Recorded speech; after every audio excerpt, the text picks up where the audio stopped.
Keijidosha, or K for short, is a classification of small city car in Japan. The regulations have evolved over the years, but currently, to classify as a K car, a car must be no wider than 148 centimeters, no longer than 340 centimeters, and no more heightiferous than 200 centimeters, which given the width seems excessively tall. The engine must displace no more than 660 cc's, and must produce no more than 63 horsepower or 47 kilowatts if you prefer. If an automaker can make a car that fits into this box with those limitations, the buyers of that car get tax, insurance, and other benefits.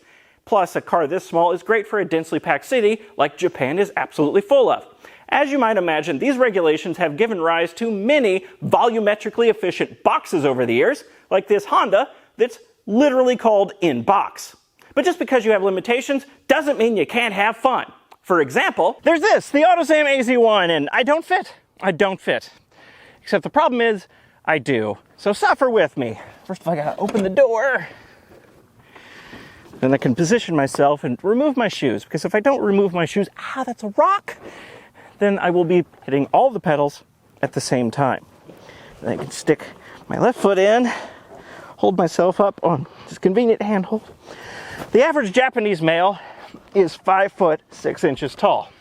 I am 6 foot 2. Are all K cars this difficult to get into? No, but this one is only 2 inches tall and half of that is door sill. You may notice a problem here, but actually I do fit in if I duck. Headroom!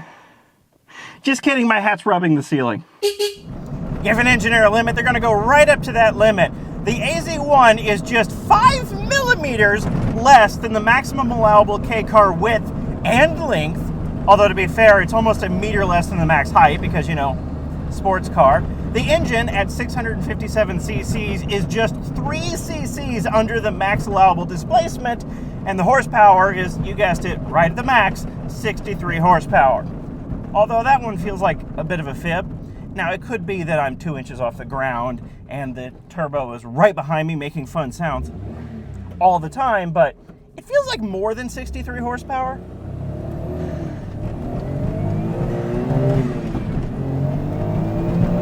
The engine is here. It's mid-engined. Terrible for packaging, but great for lift-off oversteer. The engine is a Suzuki F6A, 3-cylinder, 12-valve with a turbo.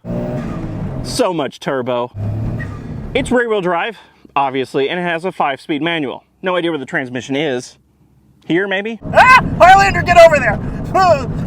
The Autozam AZ-1 was produced from 92 to 94. Autozam is a short-lived brand from Matsuda, or Mazda as you and I call it. Mazda made most of the car, but there's quite a few Suzuki parts on here, like the whole engine. Now, this is an Autozam AZ-1, but they also produced a version of this car badged as the Suzuki Kara. However, only about 10% of the total production of these cars were branded as the Suzuki Kara, so the vast majority of them were Autozam AZ-1s. Behind the engine is nothing. Empty space. Now, I know there's a bunch of hot stuff back here, but there could have been a trunk. Engineers that are capable of engineering a mid-engined gull-wing sports car within 5 millimeters of a tiny box are definitely capable of putting a storage compartment where there is currently nothing.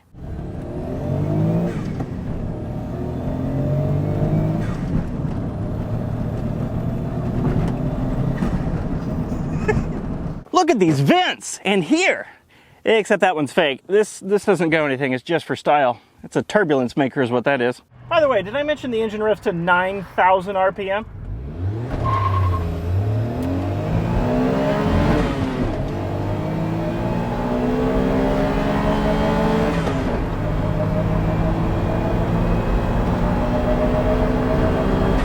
That's 60. This car feels so much faster than it actually is. Want to see something horrifying? Probably because there's headlights in here. I think when you lift up the hood on an AZ-1, it looks like a face that someone's peeled the skin off of. And no, that is not a storage compartment. That's where the spare tire goes, which, if we're sticking with the face analogy, I suppose is the sinus cavity. Fun fact, the Trabant is only a couple inches longer than an AZ-1. I would like to say, despite being so tiny and so fast and so cramped, It does not feel unsafe. I actually feel perfectly fine in here, aside from my legs being in my, chin. It has a single wiper, and this is probably pretty obvious, but that scoop up there is not for the engine, it's for cabin ventilation.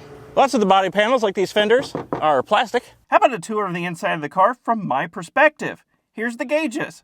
You can't see most of them. There's a tachometer in the middle. It goes up to 11. The engine itself only goes up to 9, but the tachometer goes to 11, and you can't see most of it. The speedometer's over here. It goes up to 140 kilometers an hour. Can't see most of it either. And here's the coolant and the fuel gauge, neither of which you can see at all. I have to constantly duck down to look underneath the wheel to see any of these gauges. There's the windshield washer stalk, the blinker stalk. That's the difference between right-hand drive in the UK and in Japan. In Japan, blinker. In the UK, indicator. There's a radio over here, which you can see, hazard light switch. You've got climate controls, which are slightly obscured by my knee over here. I'm told the air conditioning actually does work in this thing, but the heater doesn't, interestingly. Shift knob, handbrake. You've got a Miata door handle because, again, Mazda. And here's a window crank that I have a lot of trouble using because I'm just too freaking big for this car. And here is the window. Look how far it opens. Not very far at all. If I want to adjust the driver's side rearview mirror, I can just reach out like this. But look at the passenger side.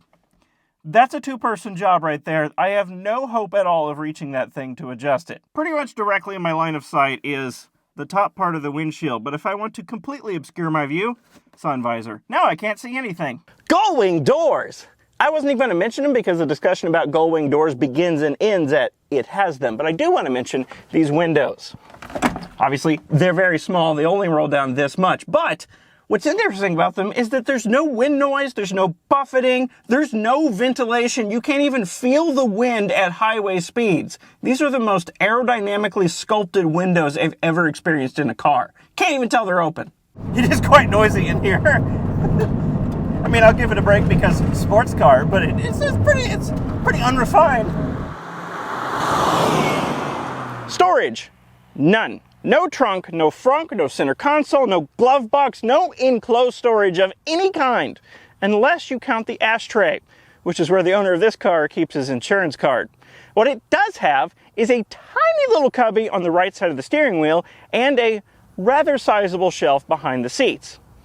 When you drive an AZ-1, you don't take stuff with you. Okay, you get that I don't fit, and you get that the car is small, but how does it drive aside from those attributes?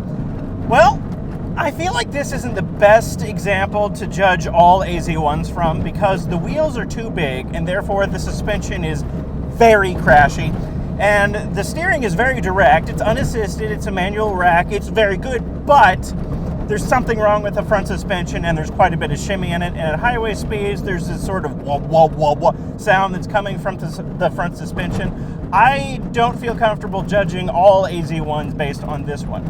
Now, is it okay that this has all those problems? Yes, this is a project owner. Really cool things are going to happen to this car in the future. But as of right now, not the best. It is very small, it feels very fast, it is quite a bit of fun, but the majority of the experience driving this thing is A, turbo sounds, and B, my knees are hitting everything and my feet are cramping. It is very uncomfortable. I know I've said that a lot, but it's hard to overstate how very uncomfortable I am in here. Living with the AZ-1 is a bit like being in a bad relationship with a great person. This thing is cute, fast, fun, quirky, and has a great personality. We're just not compatible. I'm too big to fit inside. Should have ended the relationship analogy before saying that one. Really though, I'm very disappointed that my main association with the AZ-1 now is leg pain. Not gull-wing doors, not mid-engine, not turbo sounds, leg pain. Thanks for watching, and thanks to Jacob for loaning me this car for the week.